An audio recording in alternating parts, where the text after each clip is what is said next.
title of my paper is Tolerance of Others and Intolerance to Disorders, as an impetus for peace and interreligious dialogue in multi-faith Nigeria.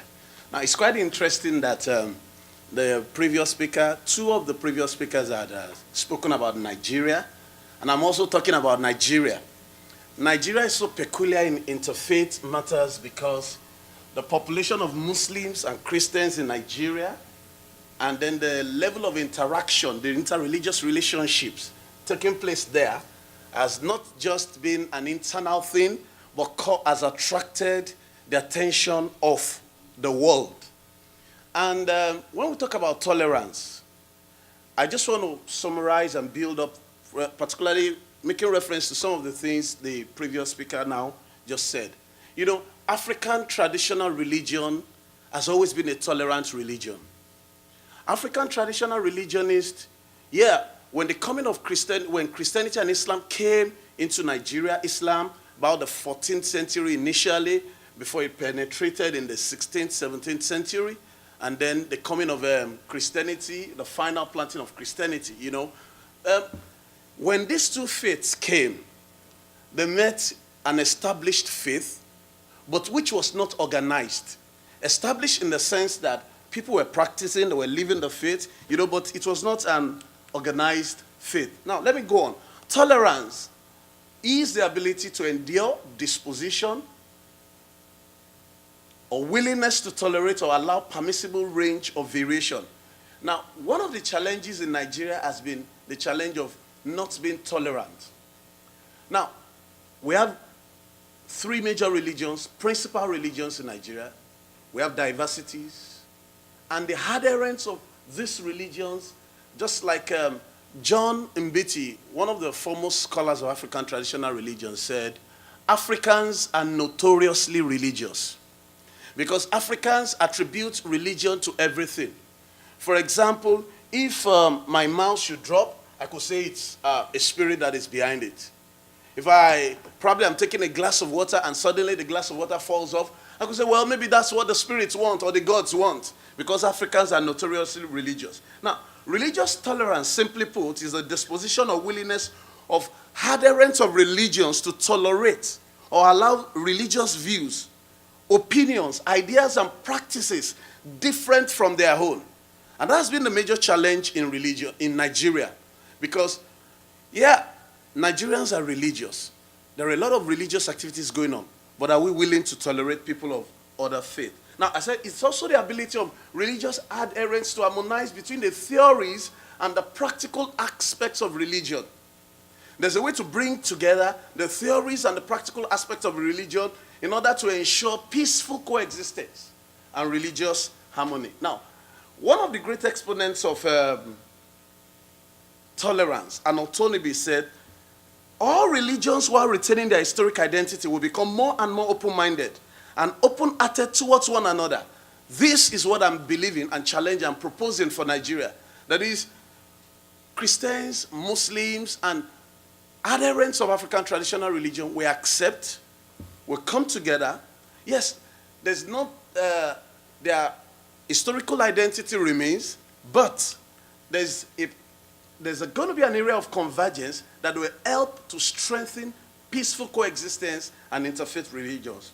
Now, Walt also noted that religious tolerance or intolerance, arguably, must have begun with an individual who subsequently influenced others to be similarly tolerant or intolerant. Now, the challenge of tolerance and intolerance in Nigeria is such that it begins with somebody. We've spoken about Boko Haram today. Boko Haram started as a concept. Yeah, you know, the world got to know about Boko Haram maybe around 2009, but Boko Haram had been in existence since 1995 as Nigerian Taliban. The organization has been in existence in 1995, but the activities only became pronounced when it metamorphosed from an Islamic revival movement to a terrorist organization. Going further, what is okay? tolerance and religious tolerance. I could have attributed this. This is not working again. Probably I could have just said it's a spirit. But it's not working. Maybe the spirits are at work. Okay, let me just move on. Now, intolerance is the direct opposite of tolerance. Now, intolerance is the unwillingness or the refusal to accord respect to religious faith, its adherents, its leaders, teachings, books, and practices. You know, the unwillingness to accord respect to adherents of other faiths to their religion. Now, there's a challenge that I see in Nigeria. And this challenge has to do with the fact that you'll see a lot of preachers, clerics, Islamic clerics, Christian clerics, traditional religious clerics, and you hear them speak.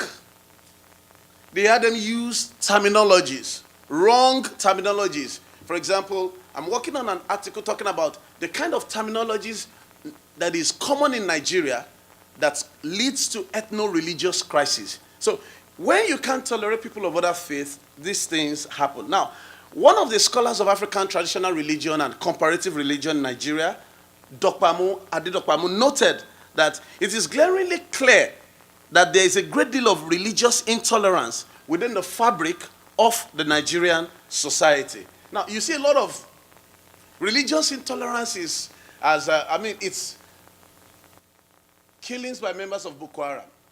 You see a lot of this. There's some of these other pictures. I will get to that quickly. Now, when you see some of this, you begin to wonder. These are actions, practical demonstrations, manifestations of intolerance to people of other faith. Now, when I say others and disorder, what do I mean? Others, I'm saying tolerance of others. Tolerate other people. Who are the others? Your friends, people of other religion, adherents of other religion, their teachings, their activities, their programs, which does not affect the religious freedom of other people, others. Now, what do I mean by disorders? Disorders are the abnormalities that is prevalent, particularly in a multi-faith society. You know, any religion, any society that is a pluralist society, like Nigeria, you should expect a lot of disorders. Now, because of our pluralism, I believe the pluralism of Nigeria is, well, the peculiarity of Nigeria is because the percentage, we have about, Nigeria's population is about 180 million. And we have about 80 million Christians and 80 million Muslims. Nigeria's peculiarity is such that the number of Christians and Muslims are almost at par. And because of the outbursts of Pentecostalism in Nigeria, particularly from the early 80s, it has led to massive conversion of Muslims into Christianity, and then as a spontaneous reaction, Muslims are reacting to the conversions, to the spread of Pentecostalism all over Nigeria. And you know, this has led to a number of disorders in Nigeria. Now, if you look at the historical antecedent, I don't want to go to the historical antecedent, but when you look at it, there's a common adage that is usually used. J.D.Y. Peel of the School of Oriental African Studies in the University of London referred to a common adage which was always used in Nigeria, which says, I'm going to say it in my native language, then I'm going to interpret. It says, Ile laba fa, ile laba afa, or songogon nigbagbo wolede, which means we met African traditional religion at home. That is, African traditional religion has always been with us. That is, peculiarly Nigeria now. And Christianity and Islam only came at noonday. And when Christianity and Islam came, African traditional religion seemingly accepted and accommodated these two faiths. Now, it led to a form of syncretism. However, the peculiarities of these two religions were still retained. Now, what are the orders and disorders that should be tolerated and should not be tolerated? Now, let me talk about the orders that should be tolerated. Now, tolerance of social cultural values, ideas, and heritage. If you look at Nigeria, there are a number of social cultural values and heritage that is not being tolerated today. And they also have their benefit in harmonizing the country together as one. Not only that, there are also cultural values and ideas that people have termed, particularly Christians and Pentecostalists, have termed demonic. For example, when in the normal African context, when there's a naming ceremony or something, there are some materials and resources that are used. Like, I have a picture for that. It's not this. I have a picture for that. If you see, there's a picture for that in my first presentation. You see, they use honey, they use salt, they use palm oil, they use water, they use sugar. When you are doing christening for a baby, they put a drop of honey on the baby's tongue, they put sugar, they put salt. So the Pentecostalists don't want to tolerate such cultural values. Well, they term them as demonic, but these things have serious cultural significances. For example, when you talk about honey, it just refers to the fact that your life is going to be sweet. When you talk about the use of salt, it simply means you will be preserved. When you talk about use of palm oil, it simply talks about the fact that things will run smoothly for you. When you talk about, yeah, that's the picture. Thank you. So emblems like this, when you see all these things, they are part of our cultural attitude, cultural heritage. But today, all these things are no longer tolerated. So I'm advocating for the fact that we need to tolerate certain cultural ideas and values. Another example has to do with traditional names. When you meet Nigerians, maybe he says, my name is Onwu Biko, or my name is Babatude. When Christianity and Islam came, they said, well, those names are demonic. Those names are not spiritual. As if when one is being called either a Peter or a Paul or Ibrahim or Dauda or Daoud or something, probably as if those names are more spiritual. All these are cultural values and heritage that should be tolerated. Okay? Cultural values and others that should be tolerated. Stories, what have you. Then socio-political institutions that also should be tolerated in Nigeria. In Nigeria, we have a number of socio-cultural groups and institutions that also helps in the building of, because the peculiarity is that the matter of interfaith religion in Nigeria, interreligious dialogue and relations, cannot be left to adherents of, religious clerics and leaders alone. Socio-cultural groups and organizations also help in a good deal to foster interfaith dialogue. Now, we also need to talk about tolerance of peculiar religious practices. When I give this example, when Muslims in Nigeria hear Christians, Pentecostal Christians speak in tongues, glossolalia or xenolalia, they said, what are you chanting? There are so many things. When you are doing Eucharist, you're taking the Lord's Supper, you're taking Holy Communion, are you eating flesh? I'm saying that there are religious practices that needs to be tolerated. The tolerance stems from the fact that you need to understand the significance of the practice. Why is it done? What is the origin? Of what benefit is it to the adherent of the faith? Now, let me quickly move to tolerance of efforts of interreligious relations and dialogue. There are efforts of interreligious relations. The Christian Association of Nigeria. Unfortunately, Professor Isha Koloyede is not here today. Nigeria Interreligious Council. The Program for Christian-Muslim Relations in Nigeria. The Nigerian Supreme Council for Islamic Affairs. The Catholic Bishops' Conference and the Interreligious Dialogue by the Catholic Church. The World Council of Churches' efforts in Nigeria. Institutions like this should be tolerated because they help to sustain the work of interfaith work. Let me move quickly. Tolerance of interreligious and religious education. Now, another challenge in Nigeria is the issue of religious education, because particularly Christians, we attribute the fact that, well, when there's religious education, it's going to be used, probably Islamic education, is going to be used to Islamize Nigeria. And I ask, and I tell people, if you're saying, oh, they want to Islamize, why not Christianize Nigeria too? Religious education plays a key role. One of the exponents of religion in Nigeria, by the name Awolalu, is late now, noted that all religions, all-round religious education that affects the body, mind, spirit must be given to young people. He noted that if it helps children to develop holistically and create the fear of God in them, which in turn makes them to develop good morals, which is needed for development of every society. Religious education should be tolerated. Let me quickly move to intolerance of disorder. When I talk about disorder, I talk about, abnormalities, things that should not be tolerated. Disorders, intolerance to the manifestation of religious fanaticism and radicalism. Then you see all the pictures. Can you go to the second? See, I want you to see manifestation of religious fanaticism and radicalism. Oh, my religion is the best. Others are inferior. You know, such disorders should not be tolerated. Manifestations of fanaticism and radicalism. You need to see this.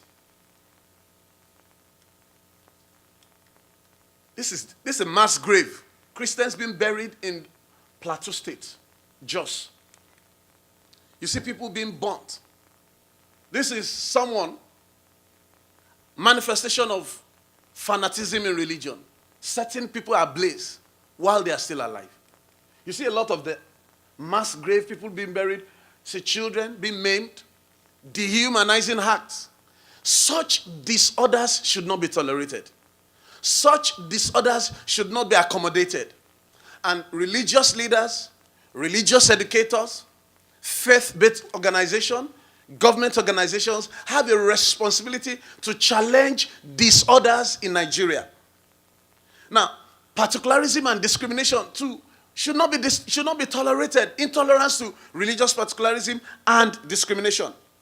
The Shiites in Nigeria, you heard of the story of the event that happened in Nigeria not too long ago, where the Shiites blocked the federal highway, did not allow the chief of army staff of the nation to pass through.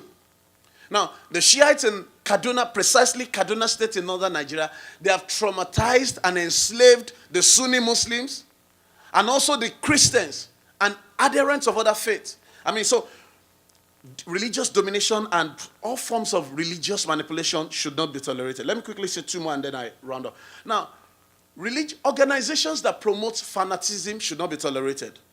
Boko Haram and many, many other. In Nigeria today, there are about 58 indigenous Islamic revival movements growing in local communities. Only a few of them are known to the media in the world. Boko Haram had been there since 1995, but it came out after about 14 years. Many of them are time bombs waiting to explode. Such organizations should not be tolerated. I want to conclude with these few suggestions. Number one, I think we need to re-examine the level of tolerance and intolerance, particularly harsh stipulations in the scriptures and the corpus, with a view to repudiate and revive them in line with present realities. There are so many teachings in our scriptures that cannot live in the daylight of present realities. I say this quickly.